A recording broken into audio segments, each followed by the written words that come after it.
Aleluia. Vamos abrir nossa Bíblia, Ezequiel 37. Deus tem falado muito comigo essa semana nesse capítulo.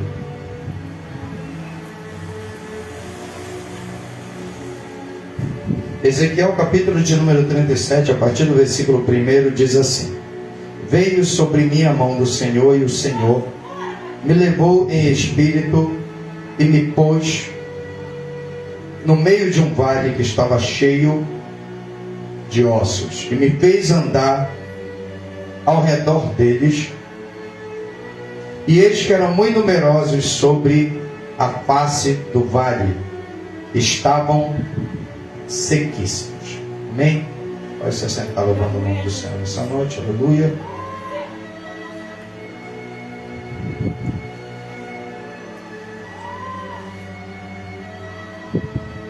Amados, capítulo 37 de Ezequiel trata, aleluia, de uma visão que Deus dá ao homem de Deus depois que Jerusalém ela cai pelas mãos de Nabucodonosor. Acontecimento registrado no capítulo de número 33, a partir do versículo 14, quando a cidade de Jerusalém é tomada, aleluia, por Nabucodonosor, e um mensageiro corre até a colônia de escravos em que Ezequiel estava, aleluia, desde quando Deus permitira a sua chegada em Babilônia, mais precisamente às margens do rio Quebar, em torno de 597 antes de Cristo, durante a segunda etapa da deportação de judeus exilados da sua terra para a Babilônia.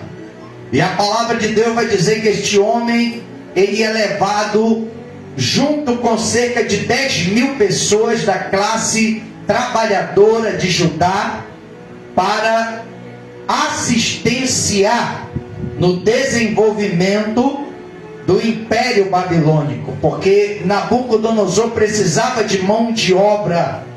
A classe administrativa, que são os nobres, o topo da pirâmide, Nabucodonosor já havia, sob a mão de Nebuzaradã, capitão do seu exército, levado para a Babilônia e trazido para o seu palácio em torno de 605 a.C., quando dentre eles estavam Daniel, Ananias, Misael e Azarias, que eram jovens que compunham a nobreza de Judá.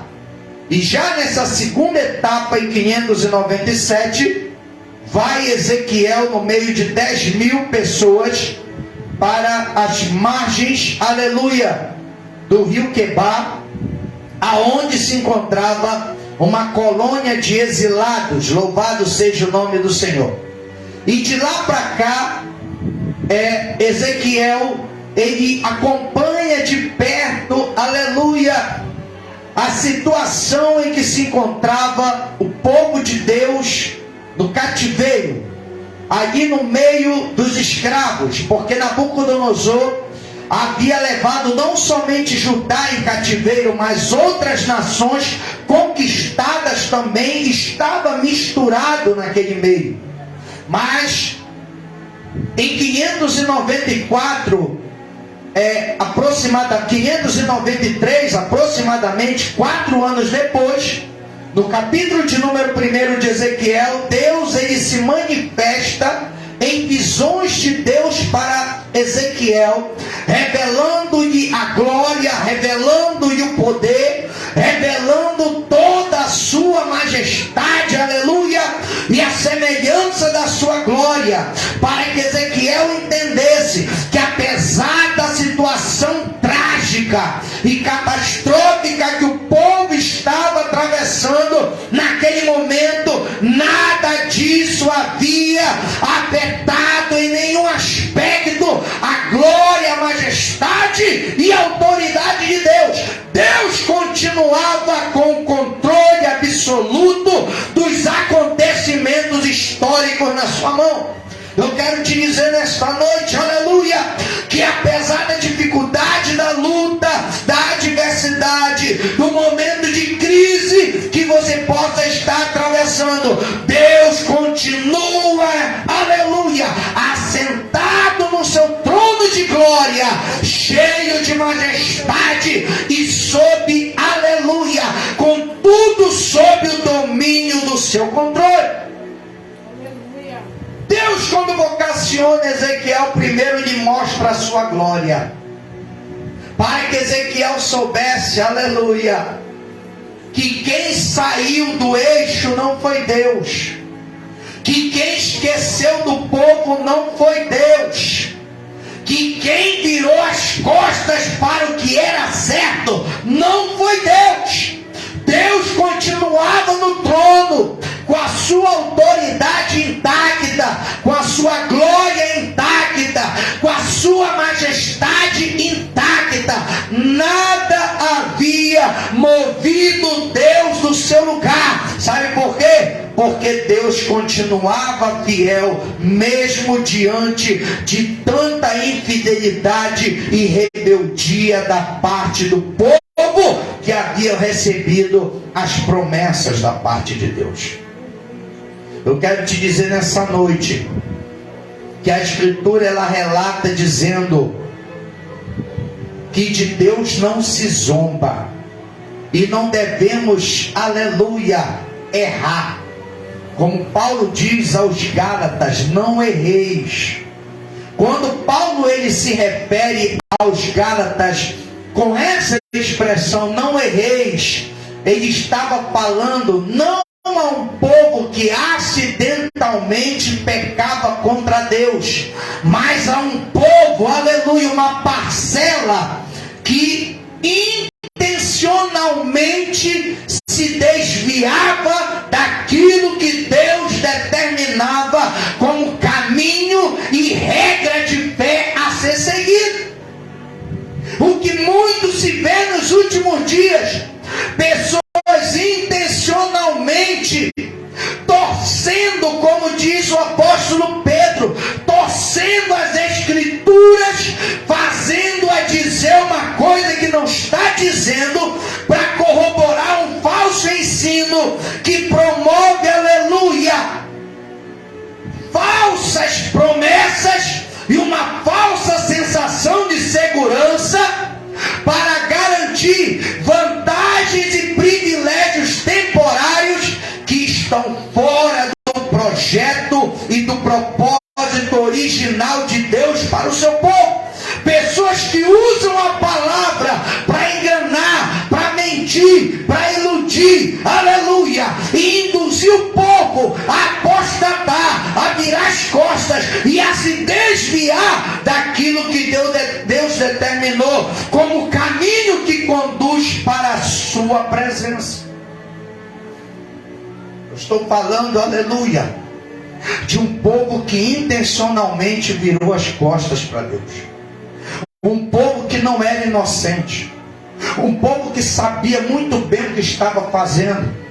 Um povo que infelizmente abraçou a filosofia do mundo e se distanciou da simplicidade do Evangelho, da simplicidade da palavra de Deus, que infelizmente abandonou, aleluia, a sua aliança exclusiva com Deus, abraçando e incorporando, aleluia, aos seus conceitos, filosofias destrutivas, que mais afasta e corrompe do que aproxima e santifica o homem para Deus. O povo havia se cauterizado apropriadamente para viver uma vida separada da presença de Deus, cheia de vaidade, de engano e de orgulho, oprimindo, roubando e mentindo, para assim obter, aleluia, vantagens sobre simplesmente por permanecerem fiéis a Deus, se tornavam vítimas dessas pessoas. Eu quero te dizer nessa noite que Deus, ele é vingador daqueles que temem e confiam no seu nome, apesar de tudo a que eles são submetidos como provação. Paulo fala: não erreis, de Deus não se zomba. Isso quer dizer, Deus não se deixa escarnecer. Quando você intencionalmente comete um delito, aleluia, sabendo que esse delito é algo, aleluia, que a palavra de Deus claramente condena, automaticamente você está escarnecendo de Deus. Você está brincando com o que não é de brincadeira. Você está, aleluia, zombando com o que não é para zombar.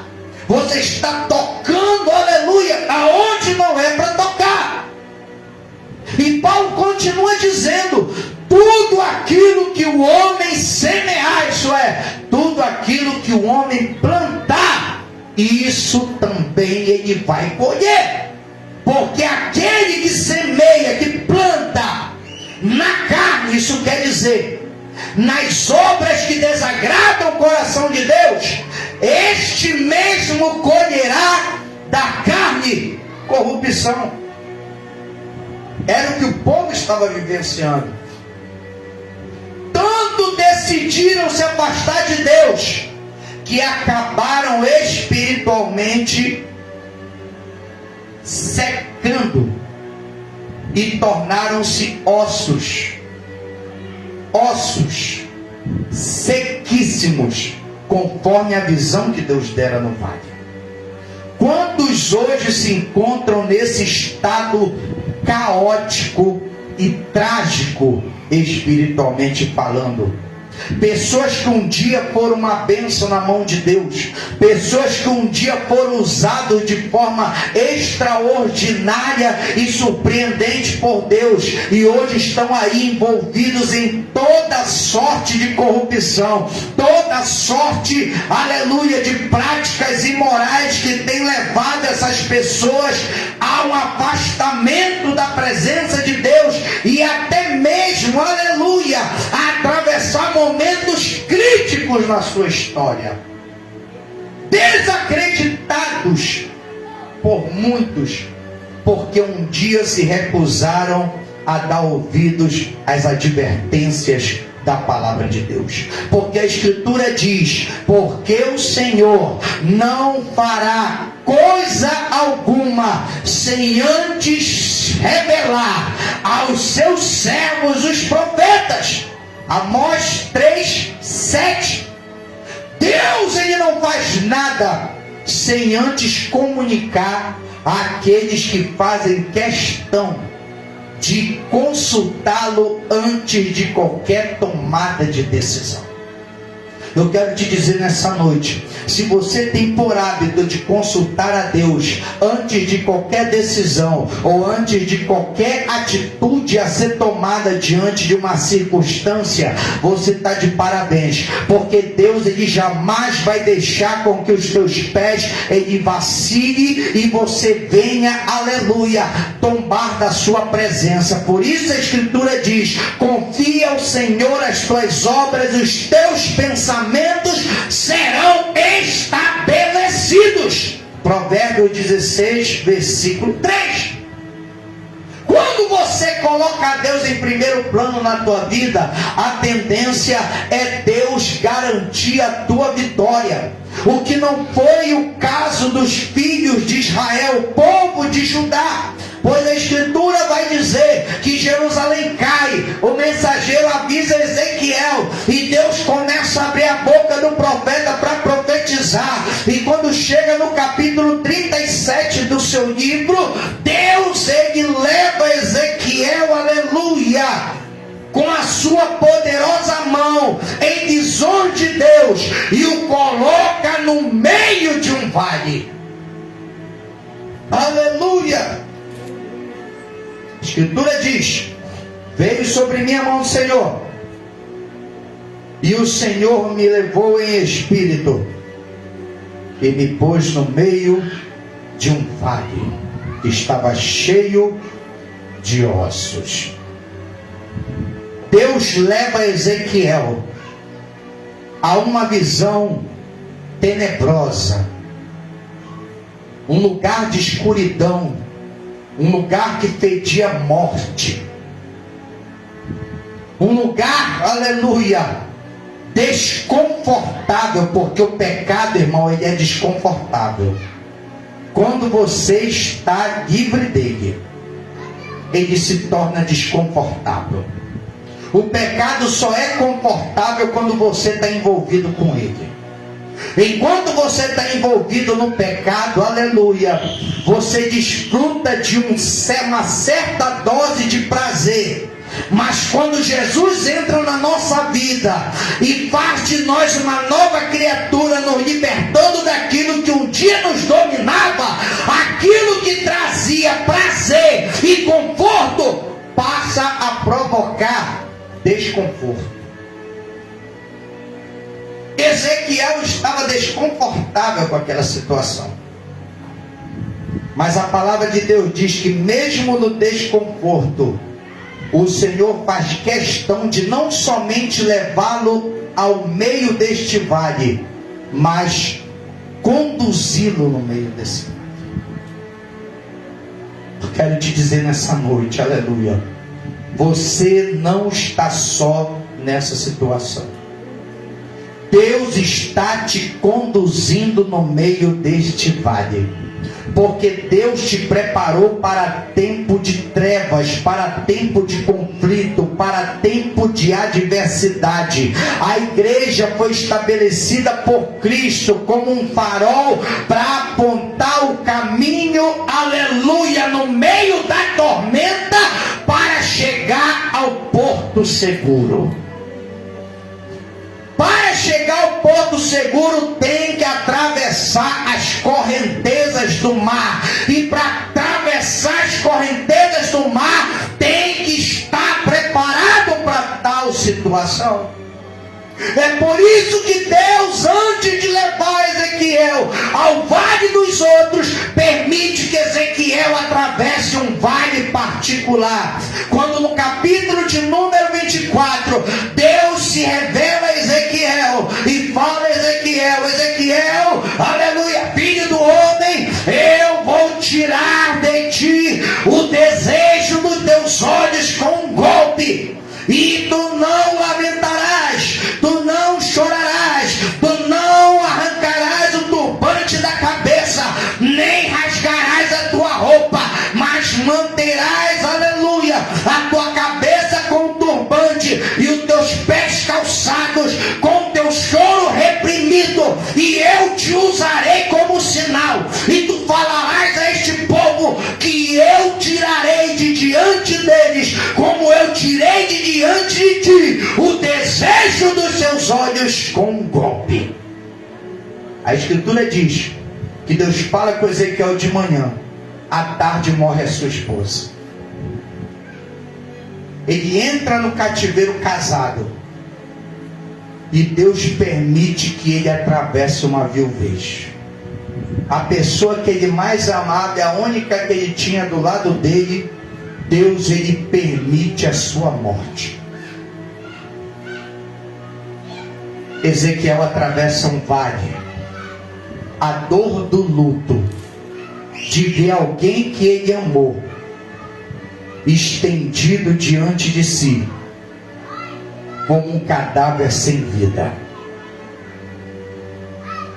Só pode ter empatia quem passa pela mesma situação, porque Deus não leva para vale ou para deserto pessoas antipáticas. Deus, ele só conduz para esses lugares pessoas que têm empatia. E ter empatia, aleluia, significa sentir a dor que o outro sente. Deus levou Ezequiel naquele vale para que Ezequiel tivesse uma dimensão do que Deus estava sentindo. Porque muitas das vezes o que Deus permite na nossa vida é para que o nosso coração seja pareado ao coração de Deus. Isso significa que o nosso coração esteja, em perfeita sintonia. E para estar na mesma sintonia, é necessário que você atravesse momentos difíceis para você entender o que é que Deus está sentindo por aquela alma naquele momento. Aí tem pessoas que atravessam luto, que atravessam perdas materiais, perdas financeiras, perdas familiares, perdas, aleluia, no aspecto espiritual. E muitas das vezes a pessoa não entende por que atravessa esse tipo de momento. Deus está respondendo aqui nessa noite. É para parear o teu coração ao coração dele. Para você sentir aquilo que ele sente quando ele se depara com alguém que se desvia do centro da sua vontade. Quando Ezequiel olha para aqueles ossos, eu posso conjecturar Ezequiel olhando para sua esposa, porque aquele povo era amado de Deus, e só quem já perdeu quem ama sabe como é esse sentimento. Seja o amor por um filho, ou amor por um parente, ou amor por um cônjuge, como no caso de Ezequiel. Eu quero te dizer nessa noite, Deus está te preparando para um tempo de escuridão.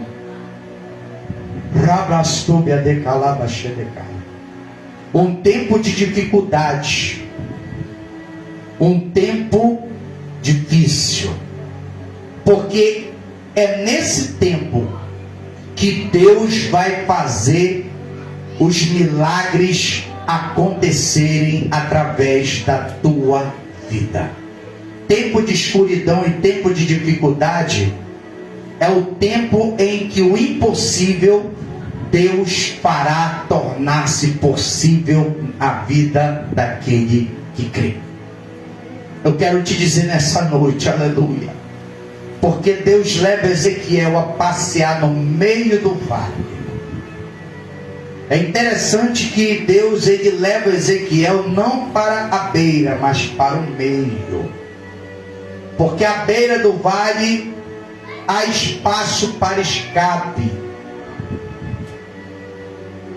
E Deus vai te colocar em uma situação que não tem escape, vai ser no meio, porque é no meio que está a solução. Não é na beirada. Na beirada você só tem uma visão superficial e parcial da situação. Mas quando você está no meio da situação, a tua visão se torna uma visão panorâmica, uma visão geral da situação. E só pode resolver um problema quem tem a visão geral da situação. É por isso que Deus ele está permitindo que você entre em situações, aleluia, que não foi por tua própria conta que você entrou, para que você tenha uma visão geral da situação, que Deus vai te dar capacidade para ser aleluia, um canal de solução para a glória do Senhor.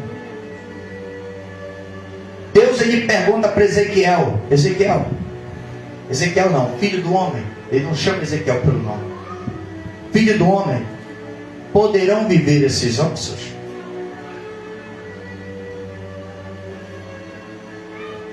A resposta de Ezequiel foi óbvia: Senhor, tu o sabes. Por que Ezequiel responde dessa forma para Deus?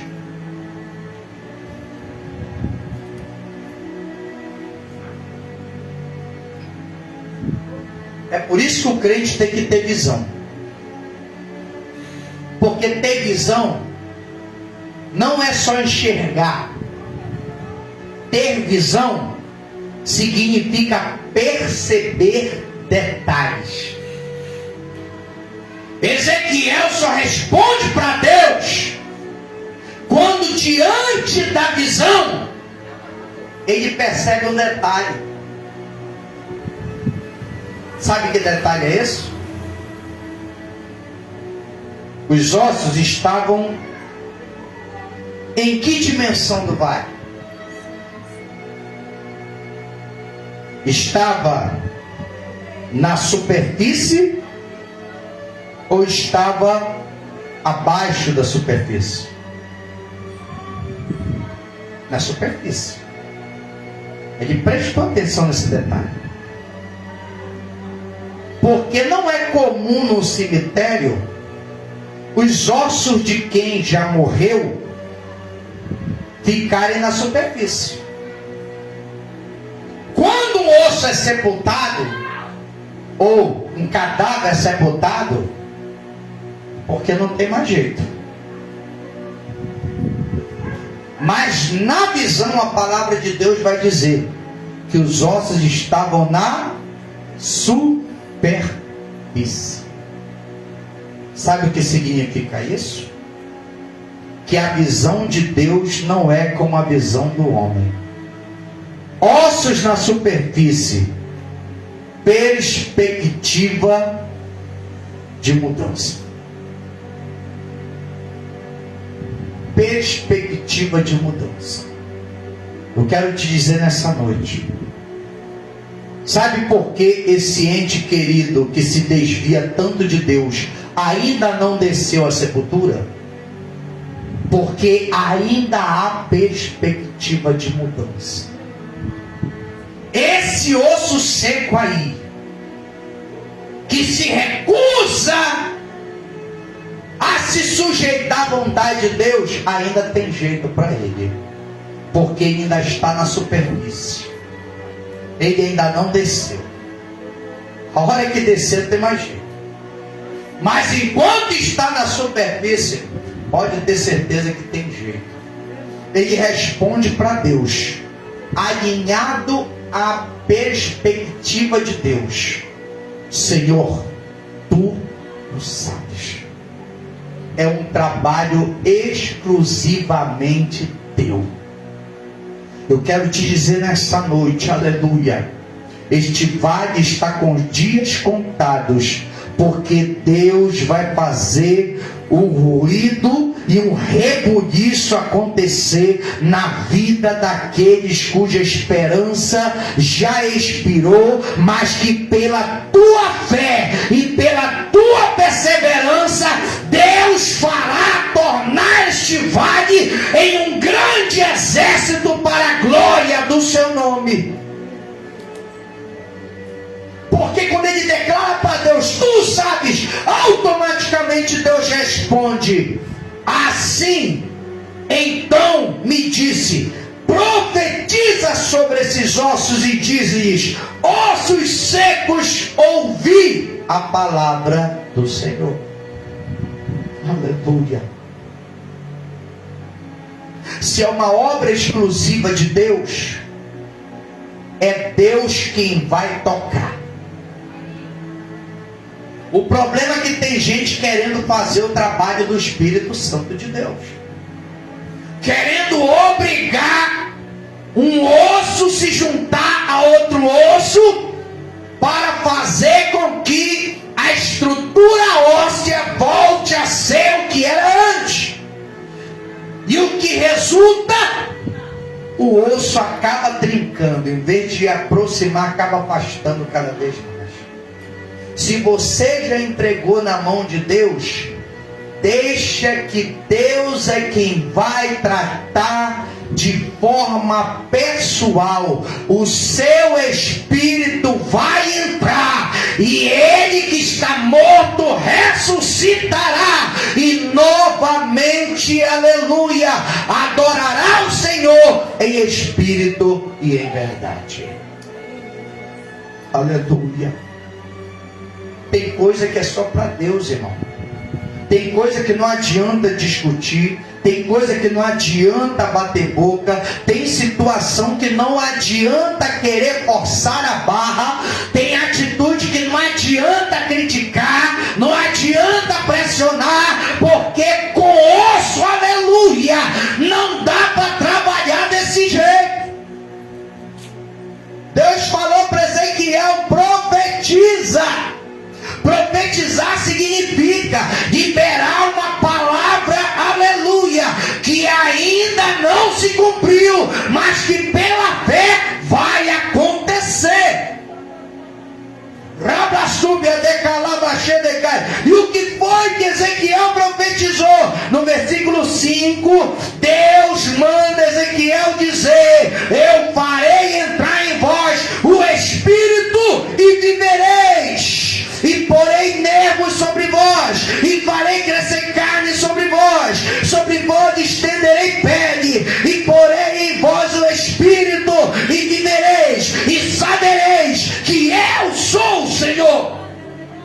Você vê que todos os verbos utilizados nessa profecia são verbos que apontam para o futuro. Então vai acontecer no tempo de Deus, que Deus manda dizer: um dia eu vou te ver na igreja, um dia eu vou te ver de pé, um dia eu vou te ver pregando, um dia eu vou te ver fora dessa vida, um dia o Espírito vai entrar e vai fazer com que você viva em novidade de vida. É convencê-lo do contrário ao que o mundo lhe falou. Profetiza, filho do homem, diz-lhes: eis que farei entrar em vós o Espírito e vivereis. Aleluia. Quando você aprender a liberar a palavra que Deus te ordena, coisas sobrenaturais vão começar a acontecer. Porque eu levei um tempo para me converter. Eu sou nascido em berço evangélico. Eu cresci ouvindo de Deus. Mas somente aos 21 anos de idade aproximadamente foi que eu me firmei verdadeiramente com Deus. A palavra foi semeada. Em muitas ocasiões eu ouvia Deus falar, mas quando chegou o tempo da profecia se cumprir, o Espírito entrou e me pôs de pé e me deu vida. Aleluia. Sabe o que é isso? É esperar o tempo de Deus, porque o tempo de Deus ele se cumpre. Quando chegou o meu momento, não precisou ninguém lá na cadeira perguntar se eu queria Jesus. Eu me levantei do banco em que eu estava sentado e me encaminhei lá para a tribuna no templo central da Assembleia de Deus, a Igreja Mãe, lá em Belém do Pará. A primeira, o berço do Pentecoste. E fui lá na frente, me dobrei diante de Deus e entreguei a minha vida aos cuidados do Espírito Santo de Deus. Aleluia. A vida não acontece sob pressão.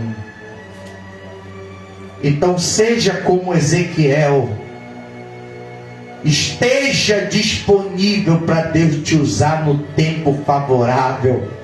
Porque a Escritura diz: no tempo favorável eu te ouvi, e no dia da salvação eu te socorri. E esse dia chega para todos, irmão. Mas para que isso aconteça, a palavra da cruz ela tem que ser pregada. Porque foi pela palavra da cruz que eu cheguei ao conhecimento do Filho de Deus. Oh, aleluia! Que me transportou do príncipe das potestades do ar para o reino do Filho do seu amor. restauração de Deus para a tua vida. Tem restauração de Deus para a tua família. Declara sobre o teu lar o advento do Espírito. Declara sobre o teu lar vida. Declara sobre o teu lar, aleluia, a restauração. Porque Deus vai fazer, aleluia, nervo vir sobre quem está morto. Deus vai fazer crescer carne sobre quem está morto. Deus vai fazer com que cresça pele sobre quem está morto. Deus vai fazer com que o Espírito entre e a vida, aleluia, aconteça em quem está morto. E o que era para ser tragédia vai se tornar vitória para a glória do nome de Jesus.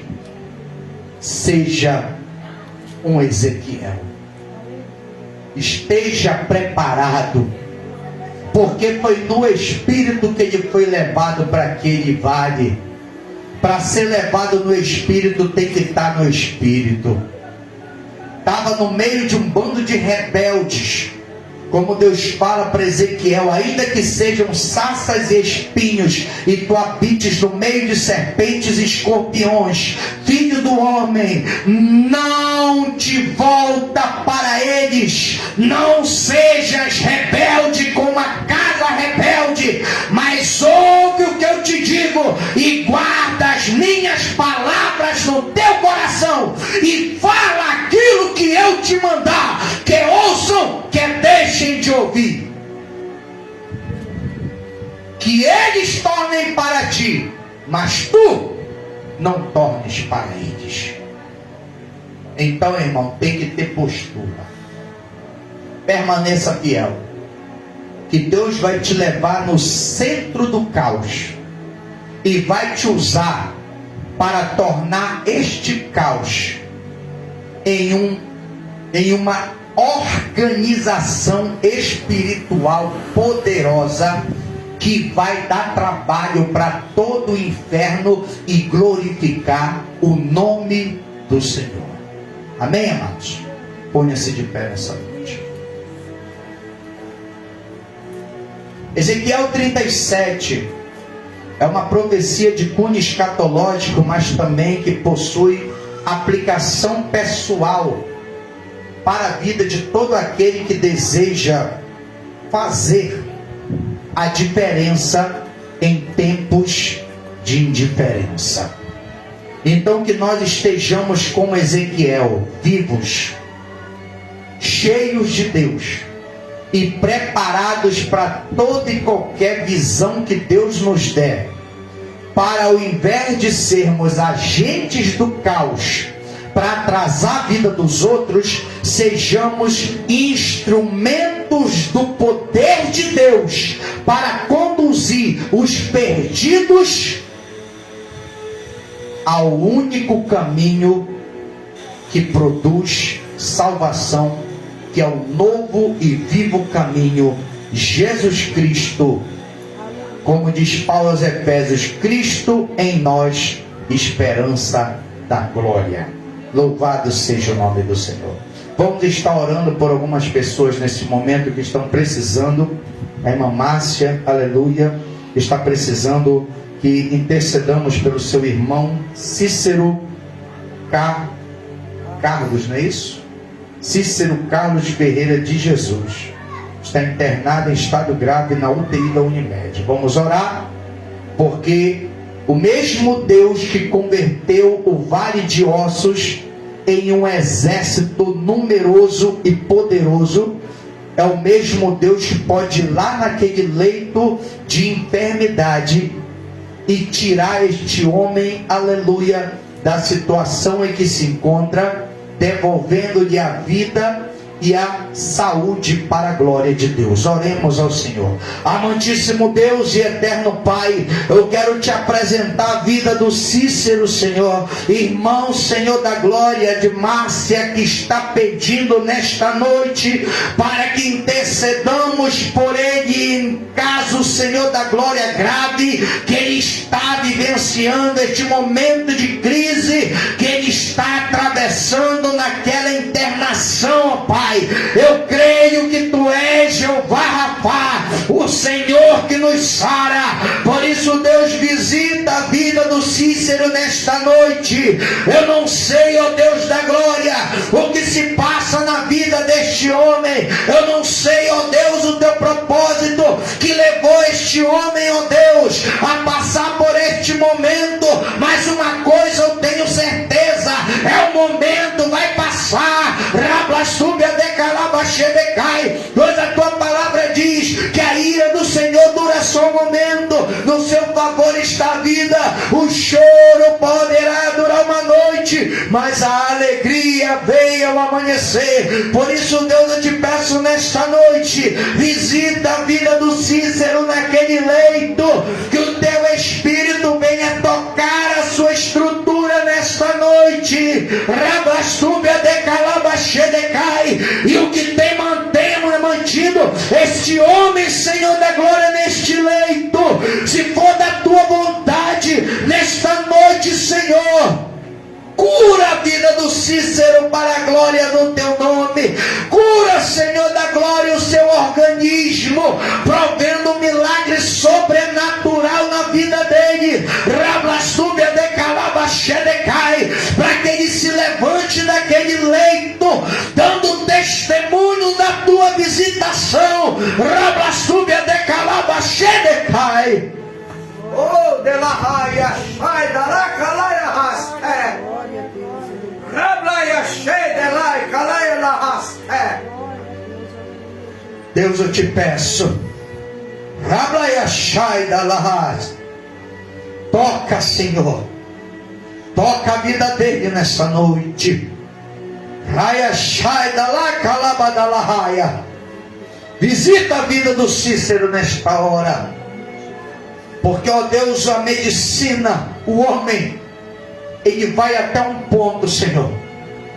Tem um ponto, Senhor, que é só Tua mão que pode resolver. E nós sabemos, ó Deus, que ele se encontra nesta UTI, Senhor, porque o estado é grave. Por isso, Deus, eu te peço, visita essa unidade de terapia intensiva, Senhor. Visita com a Tua mão poderosa. E aonde precisa ser tocado. Por isso, Deus, vai regenerando todo o tecido corrompido.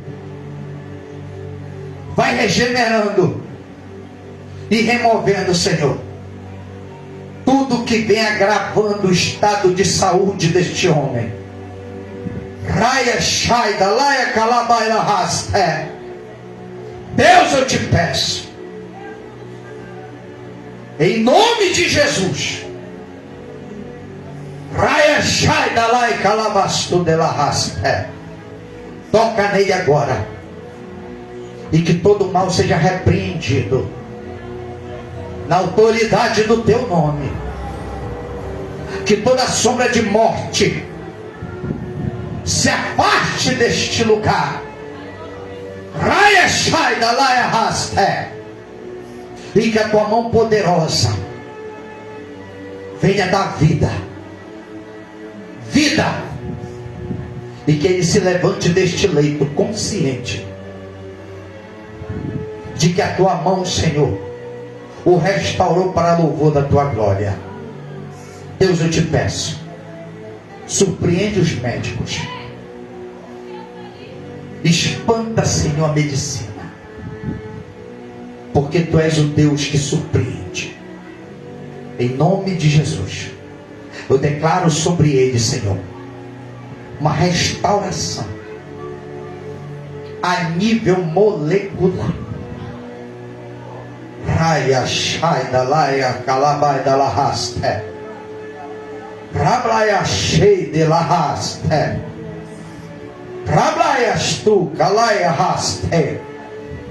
Rashi de lahaste. Tu tens o poder de fazer os reparos, ó Deus, da nossa vida. Se precisar trocar, tu troca, Senhor, organismo. Tu tens o poder de restituir o que foi perdido. Portanto, ó Deus, faz a tua obra na vida deste homem. E queremos receber boas novas da sua saúde. Faça com que a sua saúde evolua positivamente para a glória do teu nome. E ele se levante deste leito dando testemunho do teu agir em seu favor. Porque se a tua serva pediu esta oração, é porque ela crê que só a tua mão pode tirar ele de lá. Por isso, ó Deus, fecha toda a sepultura. E que o Senhor venha abrir, Senhor, o caminho da libertação na vida deste homem. E quando ele levantar de lá, ele não levante mais a mesma pessoa que ele foi antes deste leito. Mas seja uma pessoa, Senhor, tocada e marcada por Ti. Portanto, ó Deus, nós oramos e declaramos a cura sobre a vida do Cícero.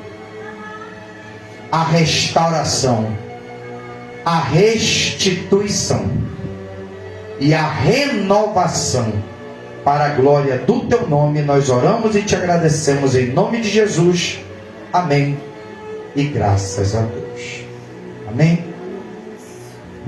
Cremos na cura do Cícero, porque Deus é o Deus